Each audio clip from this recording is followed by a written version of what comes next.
Hi friends, நான் Vignesh Kathirvel.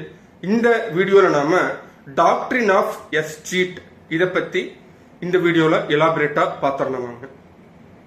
Friends, வீடியோக்குள்ளே போகிறதுக்கு முன்னாடி ஒரு சின்ன இன்ஃபர்மேஷன்.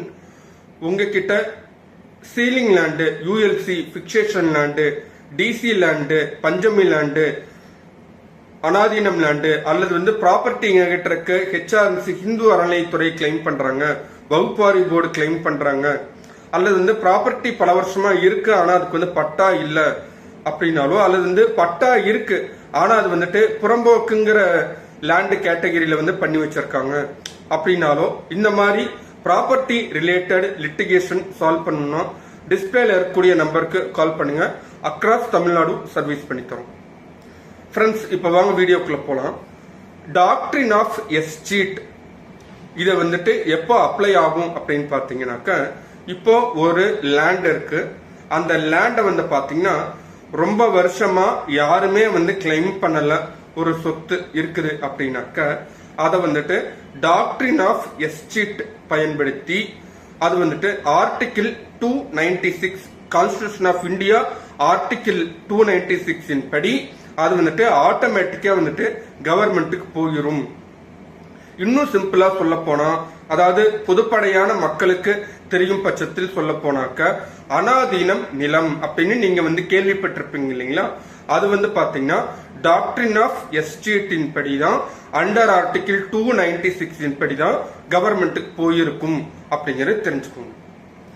அனாதீனம் நிலம்னு எப்படி ஒரு லேண்டை கேட்டகரைசேஷன் பண்றாங்க, எப்படி அது உருவாச்சு அப்படின்னு பாத்தீங்கன்னா, அது தனியா உருவாகக்கூடிய இடம் கிடையாது. அதுக்கு 3 கேட்டகரியா பிரிச்சிருப்பாங்க. ஃபர்ஸ்ட் பாத்தீங்கன்னா, உங்களுடைய லேண்ட் சீலிங் லேண்டா இருக்கும். சீலிங்ல தானே இருக்குது, யாராவது வந்தா பாத்துக்கலாம் அப்படின்னு நிறைய பேர் இருப்பாங்க, இருக்கிறாங்க. அப்படி இருக்கும் பட்சத்தில் சில வருடங்கள் அது பாத்தீங்கன்னா சீலிங் லேண்டா காமிக்கும். அதுக்கு யாருமே எந்த ஒரு முயற்சியும் எடுக்காமல், யாருமே அந்த சொத்தை கிளைம் பண்ண வராமல் இருந்துச்சு அப்படின்னாக்க, அது டாக்ட்ரின் ஆஃப் எஸ்சீட்டின் படி அது கவர்மெண்ட்டுக்கு போயிரும். அப்பதான் அது அனாதீனமா லேண்ட் கிளாசிபிகேஷன்ல வந்துடும். செகண்ட் பாத்தீங்கன்னா, நம்ம கிட்ட தாத்தா வாங்கியிருப்பாரு லேண்ட, அப்பா கிட்டையும் இருக்கும், நம்ம கிட்டையும் இருக்கும். ப்ராப்பர்ட்டி நம்ம கிட்ட தானே இருக்குது, பொசஷன் நம்ம கிட்ட இருக்கு, வீட்டுல பத்திரம் இருக்கு. தாத்தா வாங்கின காலத்துல பட்டா மாறுதல் அப்பவே வாங்கி வச்சுட்டாங்க. இப்ப இதனால என்ன அப்படின்னு சொல்லிட்டு நிறைய பேரு அவங்களுடைய ஒர்க் நேச்சர் என்னவோ அதை பார்த்துட்டு போயிடுவாங்க. பட் சில வருடங்கள் கழித்து அந்த ப்ராப்பர்ட்டி மேல லோன் வாங்கலாம், அல்லது பாத்தீங்கன்னா ப்ராப்பர்ட்டி சேல் பண்ணலாம் அப்படிங்கிற பட்சத்தில் தான் அது அனாதீனமா மாறிடுச்சுங்கிறதே தெரிய வரும். இதனால அது அனாதீனமா மாறி இருக்குன்னு பாத்தீங்கன்னா, இப்போ ரொம்ப வருஷங்களுக்கு முன்னாடி, ரொம்ப வருஷம்னா நீங்க 100 வருஷம் 200 வருஷம்லாம் வச்சுக்க வேண்டாம், ஒரு 30-40 வருஷம் யாருமே அந்த ஒரு எந்த ஒரு பர்டிகுலர் ப்ராப்பர்ட்டிக்கும் பத்திரம் அல்லது பட்டா நம்ம யாருமே கிளைம் பண்ணலன்னா அது ஆட்டோமேட்டிக்கா அனாதீனமா கன்வெர்ட் ஆகிடும். அடுத்த கேட்டகரி பாத்தீங்க அப்படின்னாக்க, இப்போ ஒரு லேண்ட் இருக்குது, ஆனா அந்த லேண்டை பாத்தீங்கன்னா கவர்மெண்ட் தான் கொடுத்திருக்காங்க, ஆனா அதனுடைய கண்டிஷன்ஸ் யாருமே நிறைவேற்றப்படவில்லை. நீங்க கேள்விப்பட்டிருப்பீங்க இல்லைங்களா, கண்டிஷன் லேண்டு அல்லது பாத்தீங்கன்னாக்க அசைன்மெண்ட் லேண்டு, அசைன்மெண்ட் பட்டா, இதெல்லாம் அதாவது நடைமுறையில பிராக்டிக்கல் லைஃப்ல பீப்புள் யூஸ் பண்ணக்கூடிய வார்த்தைகள். இதெல்லாம் இப்படி எல்லாம் இருந்துச்சுன்னா அந்த கண்டிஷன்ஸ் இவங்க ஃபுல்ஃபில் பண்ணல. அதனால அது ஆர்டிகிள் 296 இன் படி டாக்ட்ரின் ஆஃப் எஸ்சீட்டின் கீழ் அது கவர்மெண்ட்டுக்கு போறதுக்கு வாய்ப்புகள் அதிகம்ங்கிறது நம்ம அண்டர்லைன் பண்ணிக்கணும். அடுத்தது பாத்தீங்கன்னா பஞ்சமி லேண்டு, டிசி லேண்டு. இந்த பஞ்சமி லேண்டையும் டிசி லேண்டையும் பாத்தீங்கன்னா நிறைய பேர் இந்த பிரச்சனையை சால்வ் பண்ணணும் அப்படிங்கிற ஒரு மைண்ட் செட்டுக்கே வரதில்லை.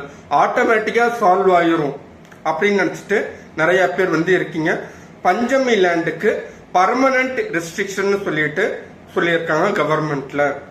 அதே டிசி லேண்டுக்கு இருக்கிறது பாத்தீங்கன்னா டைம் பேஸ்டு ரெஸ்ட்ரிக்ஷன் அப்படின்னு சொல்லியிருக்காங்க. நீங்க கூட இப்ப நான் சொன்ன எல்லா விஷயத்தையுமே நீங்க வந்துட்டு கூகுள்ல நீங்க வந்து ரீசெக் பண்ணிக்கலாம். ஓகேங்களா, நான் சொல்றதெல்லாம் கரெக்டா அப்படின்னு கூட நீங்க வந்து ரீசெக் பண்ணிக்கலாம் கூகுள். சோ இப்படி இருக்கும் பட்சத்தில் இந்த மாதிரி லேண்ட் எல்லாம் வந்து பாத்தீங்கன்னா டாக்ட்ரின் ஆஃப் எஸ்டேட்டின் படி, கான்ஸ்டிடியூஷன் ஆஃப் இந்தியா ஆர்டிகிள் 296 படி அது வந்து கவர்மெண்ட்டுக்கு வந்து மாறிடும் அப்படிங்கறது தெரிஞ்சுக்கோங்க. சோ இந்த மாதிரியான லேண்ட் இஷ்யூஸ் வந்து இருக்குது அப்படின்னாக்க நாம வந்துட்டு அந்த லேண்ட் லிட்டிகேஷனை, தட் மீன்ஸ் அந்த லேண்ட் இஷ்யூவை நாம வந்துட்டு சால்வ் பண்றதுக்கு தான் நாம வந்து பார்க்கணுமே தவிர அதுல இருந்து எஸ்கேப் ஆயிரலாம் அப்படின்னு பார்த்தோம்னாக்க கவர்மெண்ட் வந்து பாத்தீங்கன்னா அதை வந்துட்டு டாக்டரின் ஆஃப் எஸ்டேட்ல கொண்டு போயிருவாங்க. சோ நிலம் நம்ம கையிருப்பில இருந்து போயிரும். நம்ம கிட்ட என்னதான் பத்திரம் பட்டா எல்லாம் இருந்ததுனாலும் கவர்மெண்ட்டுக்கு வந்துட்டு ரைட்ஸ் இருக்குது எடுத்துக்கிறதுக்கு அப்படிங்கறது தெரிஞ்சுக்கோங்க. அண்டர் டாக்டரின் ஆஃப் எஸ்டேட்டின் படி, அண்டர் ஆர்டிகிள் 296 படி தெரிஞ்சுக்கோங்க. சோ இந்த மாதிரி எல்லாம் டிஸ்பியூட் இருக்குது அப்படின்னாக்க இதெல்லாம் வந்துட்டு as soon as possible நீங்க வந்துட்டு சால்வ் பண்ணி வச்சுக்கோங்க. பிகாஸ் லேண்ட் உங்களுது.